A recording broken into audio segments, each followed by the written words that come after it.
Synopsis of Lesson 16. Psychic Influence.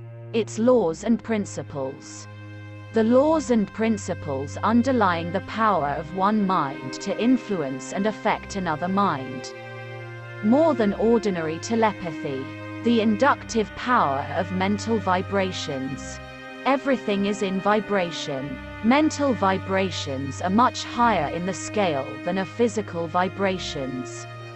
What induction is. How a mental state, or an emotional feeling, tends to induce a similar state in another mind.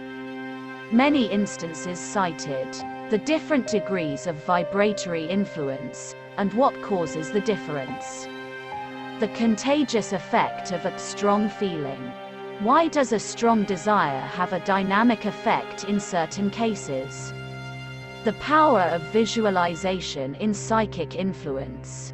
The attractive power of thought. The effect of mental concentration. Focusing your forces. Holding the mind to a state of one-pointedness. Why does the occultist control his imagination? Suggestions as to practice, and rules of development. A few easily mastered principles which give you the key to the whole of this wonderful subject. Lesson 16. Psychic Influence. Its Laws and Principles. One of the phases of psychic phenomena that actively engage the attention of the student from the very beginning is that which may be called psychic influence. By this term is meant the influencing of one mind by another, the effect of one mind over another. There has been much written and said on this phase of the general subject in recent years, but few writers, however, have gone deeply into the matter. In the first place, most of the writers on the subject seek to explain the whole thing by means of ordinary telepathy. But this is merely a one-sided view of the truth of the matter.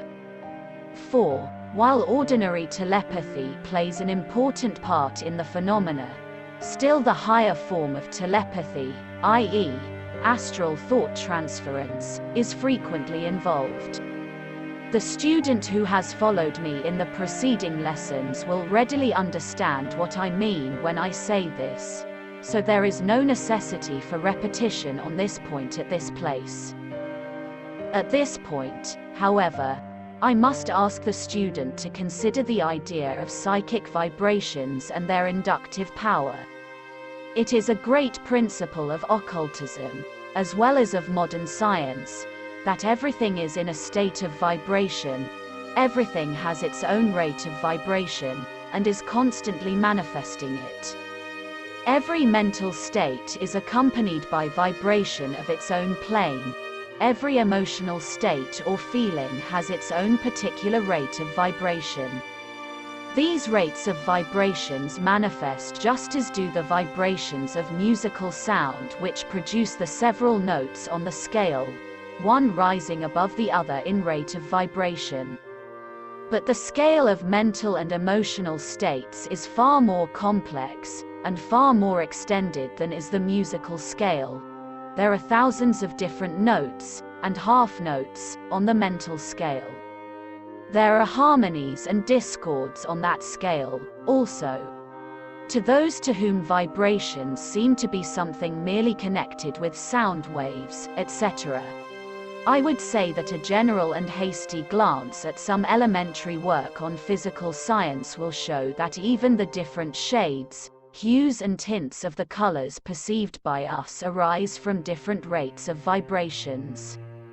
Color is nothing more than the result of certain rates of vibrations of light recorded by our senses and interpreted by our minds. From the low vibrations of red to the high vibrations of violet, all the various colors of the spectrum have their own particular rate of vibration. And, more than this, science knows that below the lowest red vibrations, and above the highest violet vibrations, there are other vibrations which our senses are unable to record, but which scientific instruments register. The rays of light by which photographs are taken are not perceived by the eye. There are a number of so-called chemical rays of light which the eye does not perceive, but which may be caught by delicate instruments. There is what science has called dark light, which will photograph in a room which appears pitch dark to the human sight. Above the ordinary scale of light vibrations are the vibrations of the X-rays and other fine forces. These are not perceived by the eye, but are caught by delicate instruments and recorded. Moreover, though science has not as yet discovered the fact, occultists know that the vibrations of mental and emotional states are just as true and regular as are those of sound or light or heat. Again, above the plane of the physical vibrations arising from the brain and nervous system, there are the vibrations of the astral counterparts of these, which are much higher in the scale. For even the astral faculties and organs, while above the physical, still are under the universal rule of vibration, and have their own rate thereof. The old occult axiom, as above, so below, as below, so above, is always seen to work out on all planes of universal energy. Closely following this idea of the universality of vibrations, and intimately connected therewith, we have the principle of induction, which is likewise universal, and found manifesting on all planes of energy. What is induction, you may ask? Well, it is very simple, or very complex, just as you may look at it. The principle of induction, on any plane, is that inherent quality or attribute of energy by which the manifestation of energy tends to reproduce itself in a second object, by setting up corresponding vibrations therein, though without direct contact of the two objects. Thus, heat in one object tends to induce heat in another object within its range of induction. The heated object throws off heat vibrations which set up corresponding vibrations in the nearby second object and make it hot. Likewise, the vibrations of light striking upon other objects render them capable of radiating light.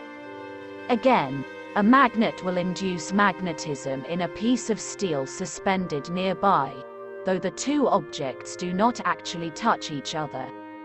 An object which is electrified will by induction electrify another object situated some distance away. A note sounded on the piano, or violin, will cause a glass or vase in some distant part of the room to vibrate and sing, under certain conditions. And so on, in every form or phase of the manifestation of energy do we see the principle of induction in full operation and manifestation.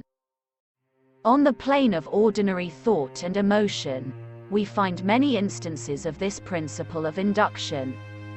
We know that one person vibrates strongly with happiness or sorrow, cheerfulness or anger, as the case may be, to communicate his feelings and emotions, state to those with whom he comes in contact. All of you have seen a whole room full of persons affected and influenced in this way, under certain circumstances. You have also seen how a magnetic orator, preacher, singer or actor is able to induce in his audience a state of emotional vibration corresponding to that manifested by himself. In the same manner that mental atmospheres of towns, cities, etc., are induced. A well-known writer on this subject has truthfully told us, "We all know how great waves of feeling spread over a town, city or country, sweeping people off their balance. Great waves of political enthusiasm, or war spirit, or prejudice for or against certain persons, sweep over places and cause men to act in a manner that they will afterward regret when they come to themselves and consider their acts in cold blood. They will be swayed by demagogues or magnetic leaders who wish to gain their votes or patronage, and they will be led into acts of mob violence or similar atrocities by yielding to these waves of contagious thought. On the other hand, we all know how great waves of religious feeling sweep over a community upon the occasion of some great revival, excitement, or fervor. These things being perceived and recognized as true, the next question that presents itself to the mind of the intelligent student is this: but what causes the difference in power and effect between the thought and feeling vibrations of different persons? This question is a valid one, and arises from a perception of the underlying variety and difference in the thought vibrations of different persons. The difference, my students, is caused by three principal facts, viz. 1. Difference in degree of feeling. 2. Difference in degree of visualization. And 3. Difference in degree of concentration. Let us examine each of these successively, so as to get at the underlying principle. The element of emotional feeling is like the element of fire in the production of steam. The more vivid and intense the feeling or emotion, the greater the degree of heat and force to the thought wave or vibratory stream projected. You will begin to see why the thought vibrations of those animated and filled with strong desire, strong wish, strong ambition, etc., must be more forceful than those of persons of the opposite type. The person who is filled with a strong desire, wish or ambition, which has been fanned into a fierce blaze by attention, is a dynamic power among other persons, and his influence is felt. In fact, it may be asserted that as a general rule no person is able to influence men and things unless he has a strong desire, wish or ambition within him. The power of desire is a wonderful one, as all occultists know, and it will accomplish much even if the other elements are lacking, while, in proper combination with other principles, it will accomplish wonders. Likewise, a strong interest in a thing will cause a certain strength to the thought vibrations connected therewith. Interest is really an emotional feeling, though we generally think of it as merely something connected with the intellect. A cold intellectual thought has very little force, unless backed up by strong interest and concentration. But any intellectual thought backed up with interest, and focused by concentration, will produce very strong thought vibrations, with a marked inductive power. Now, let us consider the subject of visualization. Every person knows that the person who wishes to accomplish anything, or who expects to do good work along any line, must first know what he wishes to accomplish. In the degree that he is able to see the thing in his mind's eye, to picture the thing in his imagination, in that degree will he tend to manifest the thing itself in material form and effect. Sir Francis Galton, an eminent authority upon psychology, says on this point, the free use of a high visualizing faculty is of much importance in connection with the higher processes of generalized thought. A visual image is the most perfect form of mental representation wherever the shape, position, and relations of objects to space are concerned. The best workmen are those who visualize the whole of what they propose to do before they take a tool in their hands. Strategists, artists of all denominations, physicists who contrive new experiments, and, in short, all who do not follow routine, have need of it.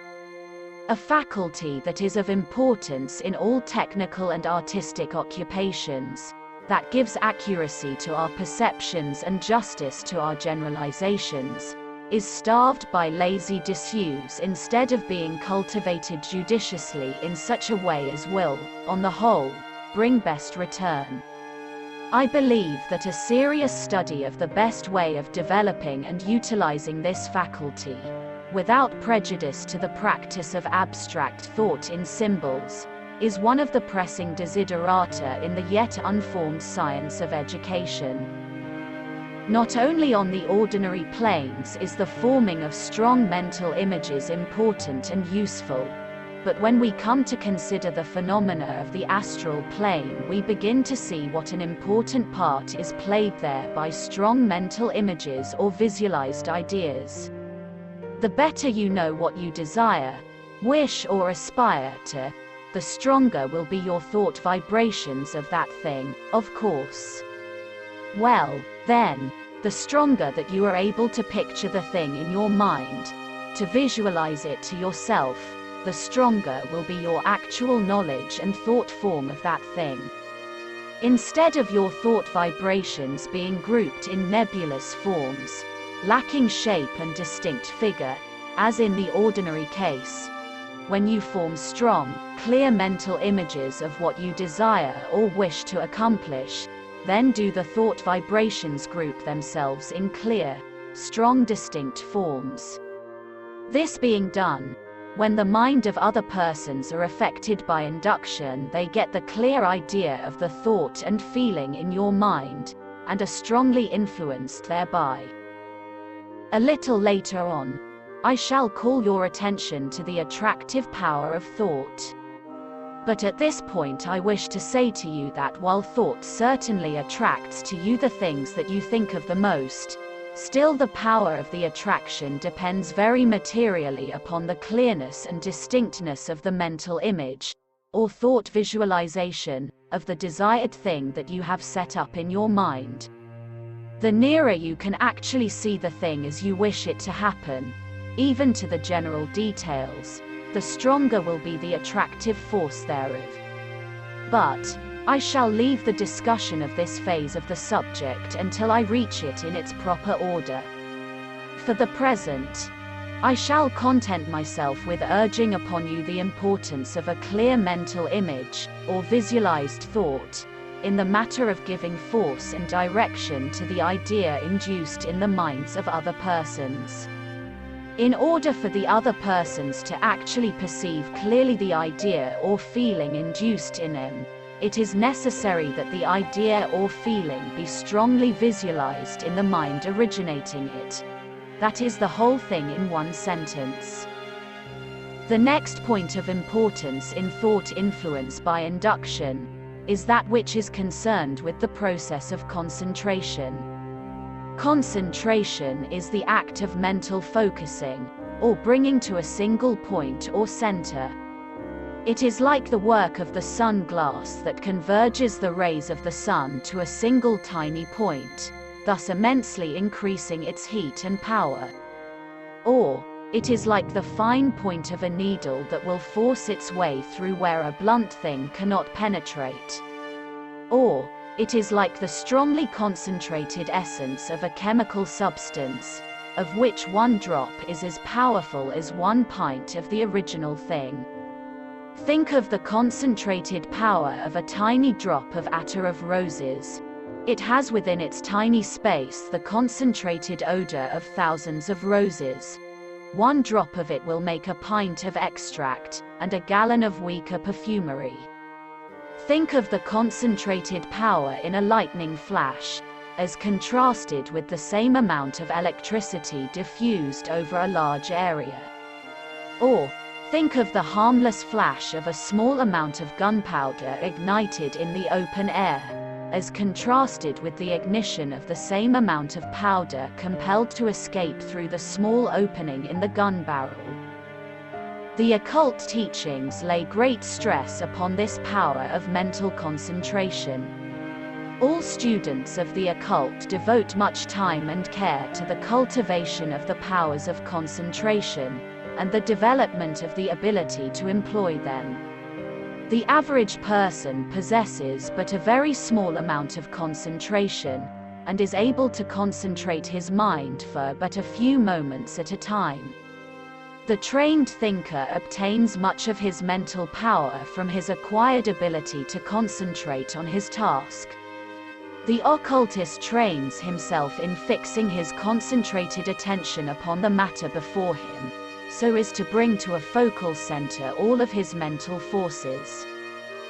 The mind is a very restless thing, and is inclined to dance from one thing to another, tiring of each thing after a few moments' consideration thereof. The average person allows his involuntary attention to rest upon every trifling thing, and to be distracted by the idlest appeals to the senses.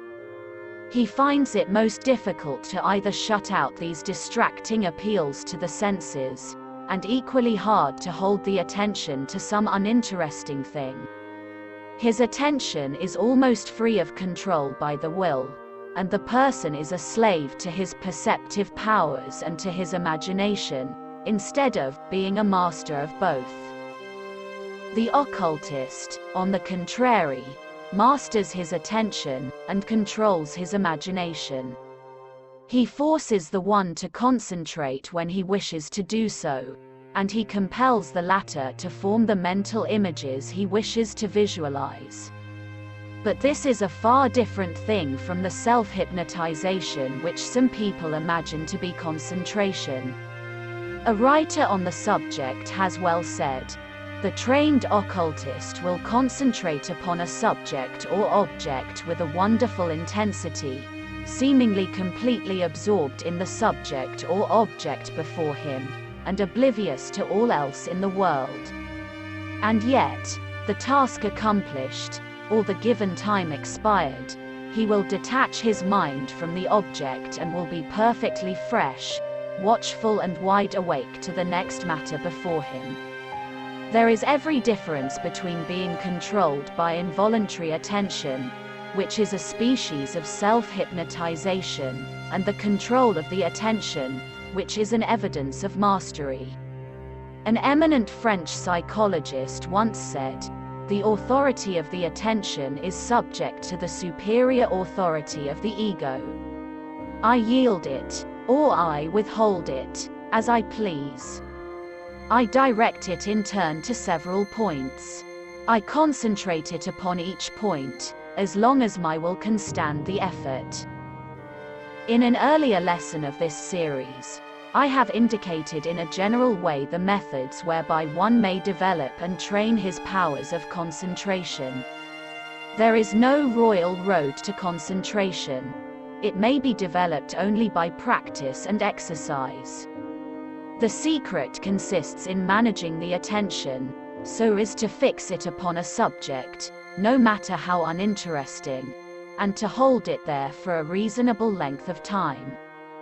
Practice upon some disagreeable study or other task is good exercise, for it serves to train the will in spite of the influence of more attractive objects or subjects. And this all serves to train the will, remember, for the will is actively concerned in every act of voluntary attention. In fact, attention of this kind is one of the most important and characteristic acts of the will.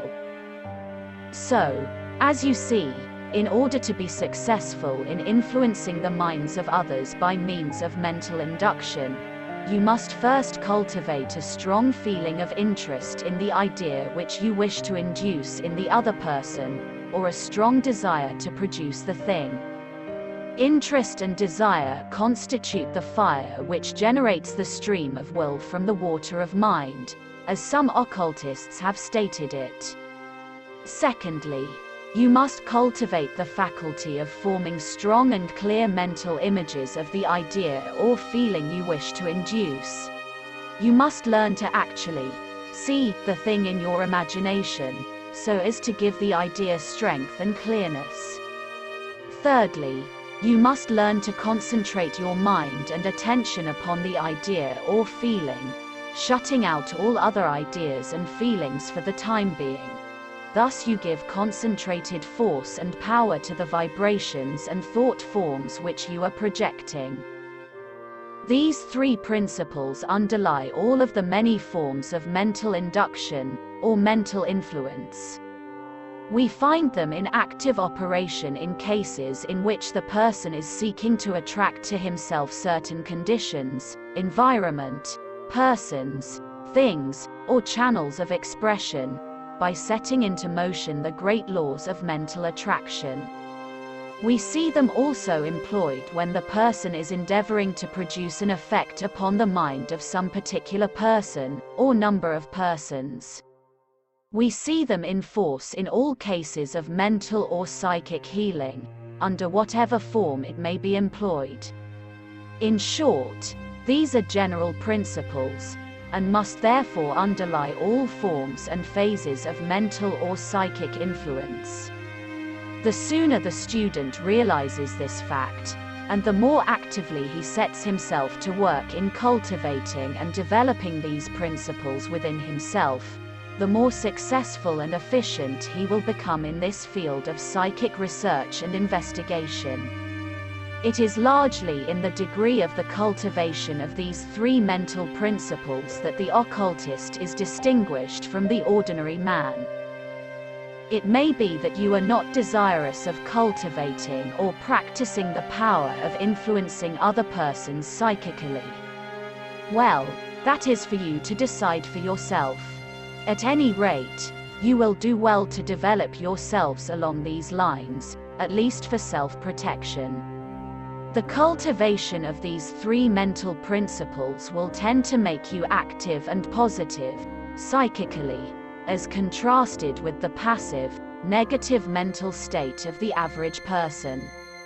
By becoming mentally active and positive, you will be able to resist any psychic influence that may be directed toward yourself, and to surround yourself with a protective aura of positive, active mental vibrations.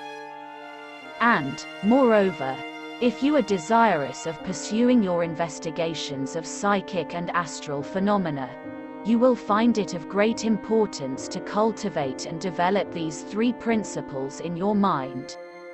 For then you will be able to brush aside all distracting influences, and to proceed at once to the task before you, with power, clearness and strength of purpose and method. In the following chapters I shall give you a more or less detailed presentation of the various phases or forms of psychic influence. Some of these may seem at first to be something independent of the general principles. But I ask that you carefully analyze all of these, so as to discover that the same fundamental principles are under and back of each and every instance presented. When you once fully grasp this fact, and perfect yourselves in the few fundamental principles, then you are well started on the road to mastery of all the various phases of psychic phenomena. Instead of puzzling your mind over 100 different phases of disconnected phenomena, it is better to master the few actual elementary principles, and then reason deductively from these to the various manifestations thereof. Master the principles, and then learn to apply them.